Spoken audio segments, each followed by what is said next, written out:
Ready. 1, 2, 1, 2, 3. We are the society. We represent the boys and girls who work tirelessly to keep the power coming to your homes and cottages, so your lights will stay on. We are calling all our brothers and sisters to stand up for one another. We'll bite the fight, we'll fight the fight, we'll stand up for our rights, and we're not backing down. We are the society. We represent the boys and girls who work tirelessly to keep the It was clear that bargaining a new 2005 agreement was going to be difficult. Recognizing from the beginning that we were about to negotiate both with Hydro One management and the Ontario Liberal government, it was important to develop a team that could lead our members through a potential strike. The team employed a communications action network to keep members informed and actively involved in strike preparations. The new hires are quite supportive, quite vocal. They did have a lot of questions. To first tackle Hydro One, the easiest membership to maybe get some inroads in, and then in the next year or the year after, the other society bargaining units will be in the same boat we are right now. I think the employer is going to find out this is not the easiest one to tackle, and we're going to demonstrate that.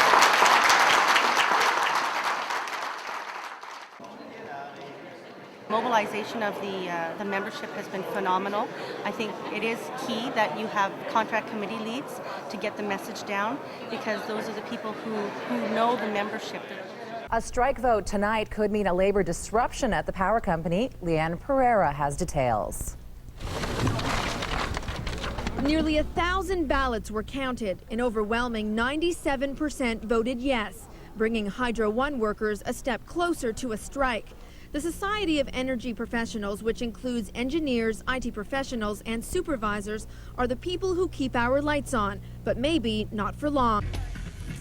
92% of our entire membership, from Kenora to Ottawa, from Windsor to Niagara Falls, have voted. 97% have endorsed the strike action. Meanwhile, back at Hydro One, questions about expenses for the CEO. It's the second time in less than a month the energy ministers had to defend the company's chief executive. This time it was for 3 trips CEO Tom Parkinson took to his cottage in Muskoka using a Hydro One helicopter. There was business use of the helicopters. The helicopters did not go out of their way. Earlier this month, Energy Minister Dwight Duncan had to defend a 35% increase in Parkinson's salary, which brought his compensation to $1.5 million last year. To have so many of our members out here, to have so many people from the broader labor movement supporting, this is fantastic. My wildest dreams, I didn't expect anything as great as this.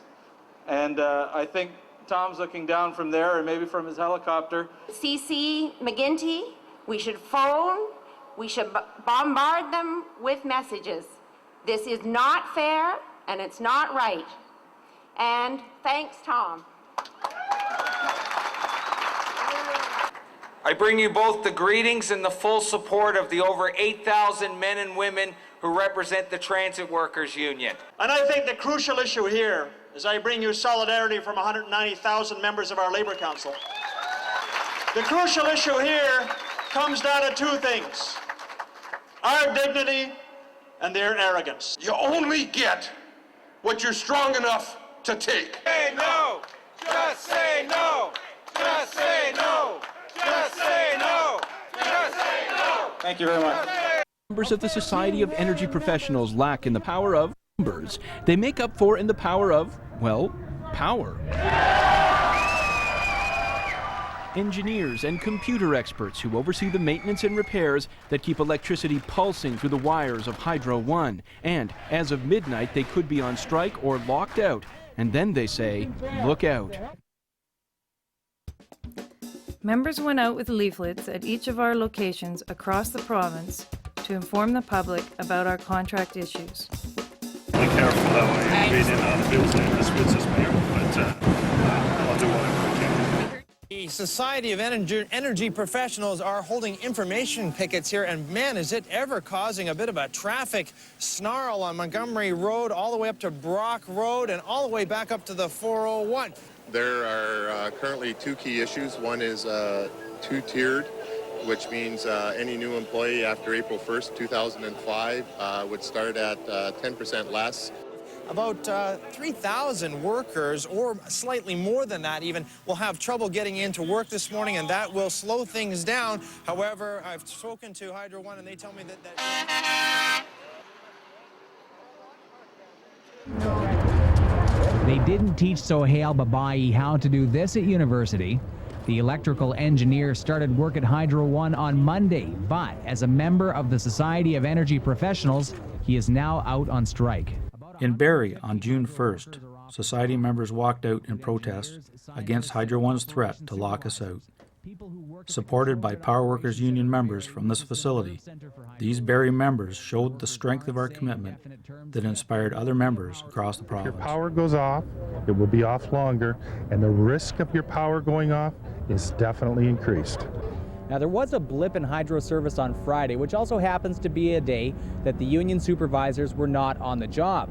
The union says that's an indication of what could happen.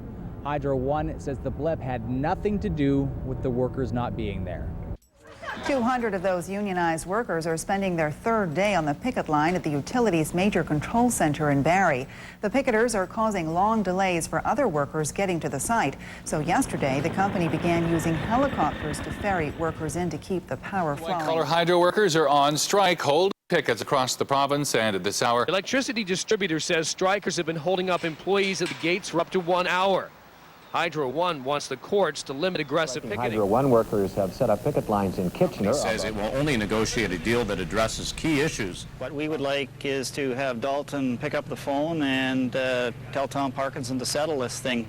Well, we had 300 members go out on strike in the Barrie area last Wednesday, and they have been picketing at the Barrie site since then.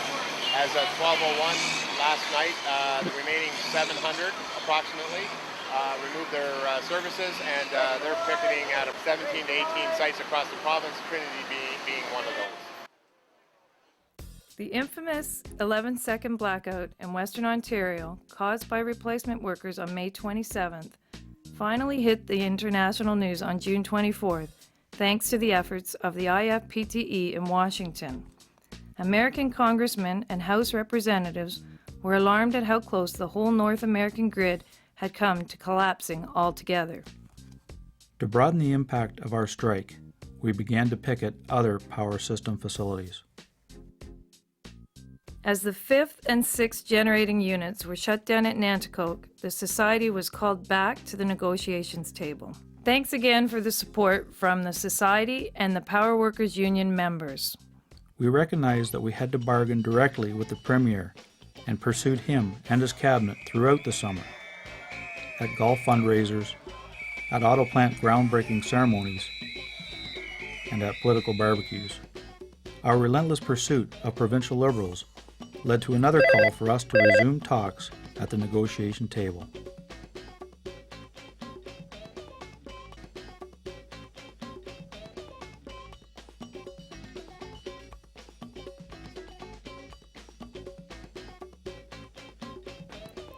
Dalton McGuinty, during a school retrofit photo op, finally admitted that the government had a role in settling our contract dispute with Hydro One by announcing the appointment of a new high-level mediator.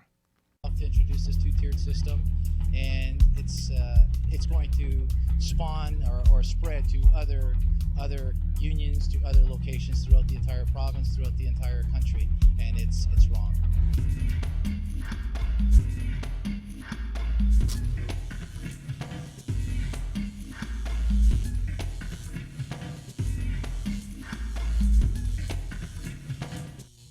Hampton says the McGuinty government's energy policies don't make any sense. He points out that Ontario residents are being asked to cut their energy consumption. At the same time, he says Hydro One is not seriously negotiating with its striking energy professionals, the very workers who could help fix our energy woes. Some frayed tempers reminiscent of August 2003 as a large chunk of the downtown core suffered through most of the day with no power, thanks to a lightning hit at a switching station in the East End. So what happened? Well, there are about 1,000 hydro engineers and specialists who've been on strike for 2 months. Our position is if our people had been working, that would have been fixed. You wouldn't have had a blackout at all. Right. Because there would have been one feed would have been there, and then when this one went down, the other feed would have taken over.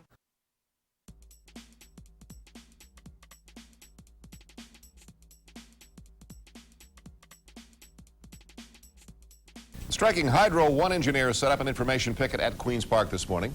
The 50 or so picketers handed out flyers asking Premier Dalton McGuinty to stop the discrimination. That's how the Society of Energy Professionals characterizes a proposal to cut wages and benefits for new hires at the utility. 1,000 engineers have been on strike against Hydro One for 77 days. On again, off again discussions didn't stop us from keeping up the pressure on the government. Staged a boisterous demonstration, and the Premier heard their concerns. Our Queen's Park reporter Paul Bliss has the story. It's not very often city councillors from Kapuskasing in North Bay are forced to man the barricades at a Toronto hotel to keep pounding protesters at bay.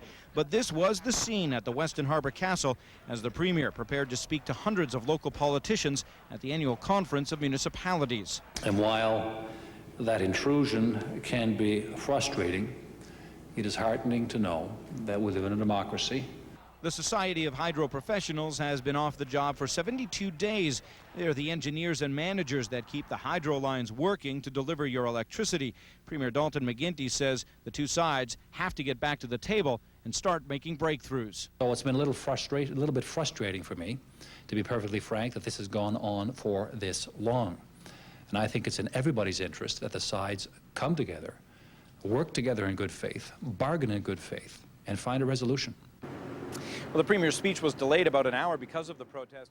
McGuinty talked with 4 society members, including our president, Andrew Mueller. It's the 4th or 5th time that he's met with them, and in the end, the demonstrators dispersed, and there were no arrests.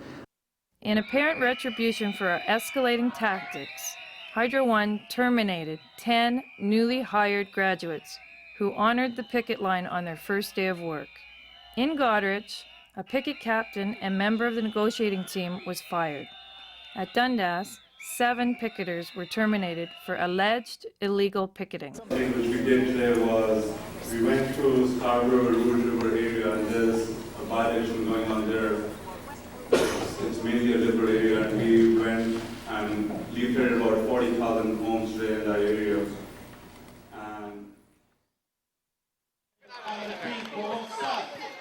There ain't no power like the power of the people, and the power of the people won't stop. There ain't no power like the power of the people, and the power of the people won't stop.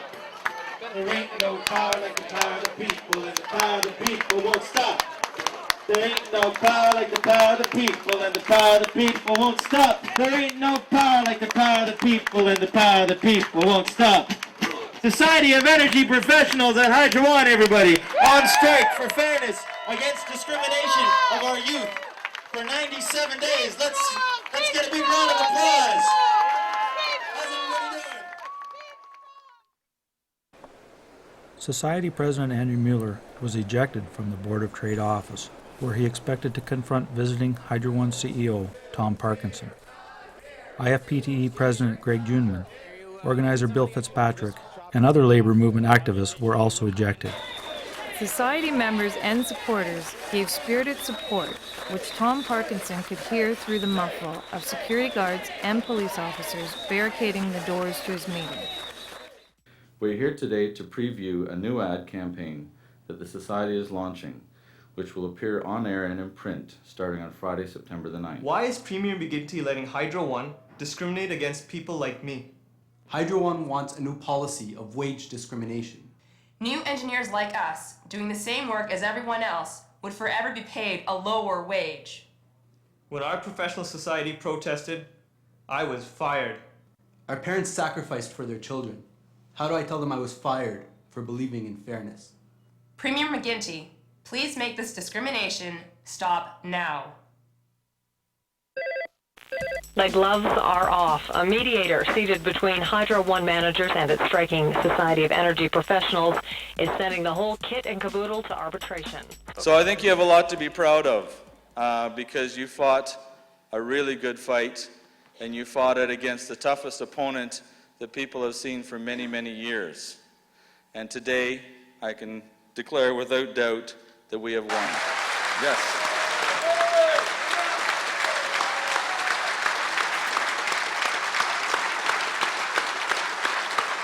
My colleagues and I would like to express our deepest appreciation and thank you all for standing up for us.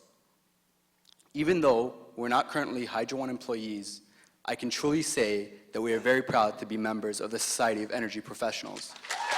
Well, you can when Fred speaks. And then back down. When the young grads, the new grads who got fired, present the flowers to the more senior fire members, it moved me to tears. Because I think that's what solidarity, that's what our union family is all about. That we be each other's keeper. Jim Johnson, Thorold,